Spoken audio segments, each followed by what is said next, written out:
तो भारत अपनी अगली जनगणना की तैयारी में जुट गया है। और सुनिए, 16 साल के लंबे इंतजार के बाद ये जो हो रहा है ना, ये सिर्फ एक मामूली गिनती नहीं है। नहीं, ये होने वाली है भारत की अब तक की सबसे हाईटेक और शायद राजनीतिक रूप से सबसे अहम जनगणना। एक ऐसी जनगणना जो हमारे देश के भविष्य की नींव रखने वाली है। तो सबसे बड़ा सवाल यही उठता है कि आखिर 16 साल बाद 1.4 अरब लोगों की गिनती की कैसे जाए, वो भी तब जब देश इतनी तेजी से बदल चुका हो। खैर, इस बहुत बड़ी चुनौती का जवाब दो बड़े बदलावों में छिपा है, और ये बदलाव इस पूरी प्रक्रिया को हमेशा हमेशा के लिए बदलने वाले। अब ये बदलाव कितना बड़ा है, जरा इसको ऐसे समझते हैं।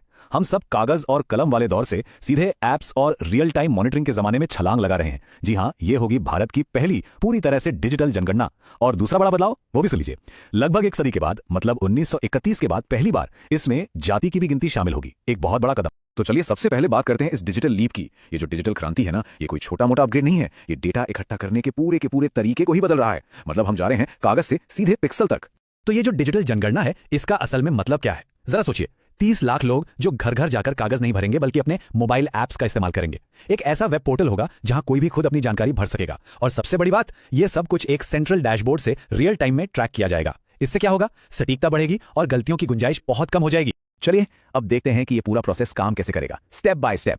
सबसे पहले एक ऑनलाइन पोर्टल होगा जहां परिवार चाहें तो खुद अपनी जानकारी भर सकते हैं। इसके बाद जो गणक हैं वो एक खास ऐप से डेटा इकट्ठा करेंगे। और मजे की बात यह है कि ये ऐप बिना इंटरनेट के भी काम करेगा। हर एक घर को जीपीएस से टैग किया जाएगा ताकि कोई भी घर छूट ना जाए। और सबसे जरूरी बात, एक सेंट्रल डैशबोर्ड होगा जो सब कुछ रियल टाइम में मॉनिटर करेगा। कोई भी गड़बड़ हुई तो उसे फौरन सुधारा जा सकेगा।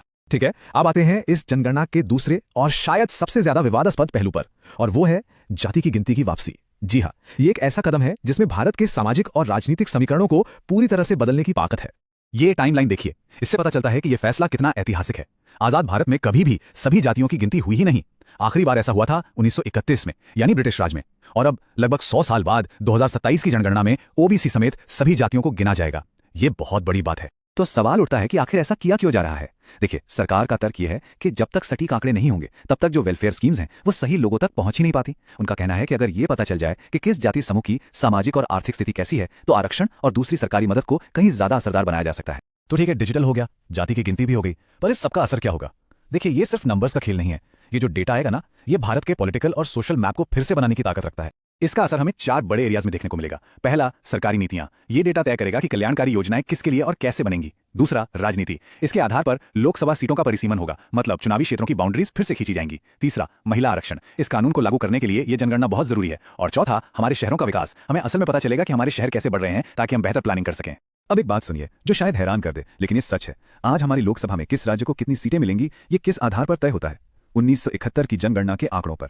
जी हाँ, 1971, मतलब 50 साल से भी ज्यादा पुराने आंकड़े। लेकिन 2027 की जनगणना के बाद ये जो फ्रीज है ये हट जाएगा। नई आबादी के हिसाब से चुनावी क्षेत्रों को फिर से बांटा जाएगा। और बस यहीं से एक बहुत बड़ा राजनीतिक तूफान खड़ा हो सकता है, क्योंकि इससे संसद में कुछ राज्यों का दबदबा बढ़ेगा तो कुछ का कम हो जाएगा।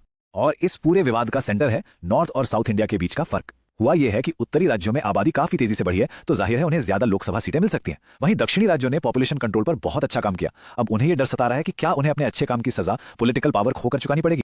और फिर आता है 33% का आंकड़ा, ये जुड़ा है महिला आरक्षण कानून से।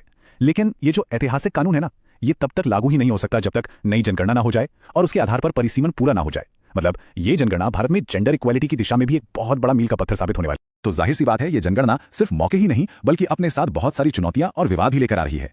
कह सकते हैं कि ये डेटा एक दोधारी तलवार की तरह है। तो चलिए इसके दोनों पहलुओं को जरा ठीक से समझते हैं। देखिए, जाति के आंकड़े जुटाने को लेकर दोनों तरफ बहुत मजबूत तर्क हैं। एक तरफ जो लोग इसके पक्ष में हैं, उनका कहना है कि इससे सोशल जस्टिस को मजबूती मिलेगी और सरकारी मदद असल जरूरतमंदों तक पहुंचेगी। वहीं दूसरी तरफ जो लोग इसके खिलाफ हैं, उन्हें डर है कि इससे समाज में जाति की पहचान और भी गहरी हो जाएगी और इसका इस्तेमाल सिर्फ वोट बैंक की राजनीति के लिए होगा। तो ये वाकई एक ऐसा पावरफुल टूल है जो बना भी सकता है और बिगाड़ भी सकता है। तो आखिर में बात यह है कि यह जनगणना देश के सामने एक आईना रखने वाली है। एक ऐसा आईना जिसमें भारत अपनी असली तस्वीर देखेगा, सामाजिक, आर्थिक और राजनीतिक। अब असली सवाल यह नहीं है कि वो तस्वीर कैसी होगी। असली सवाल तो यह है कि उस तस्वीर को देखकर हम सब मिलकर अपने देश के भविष्य को कैसा आकार देंगे, क्योंकि ये सिर्फ आंकड़े नहीं है, ये आने वाले भारत का ब्लूप्रिंट है।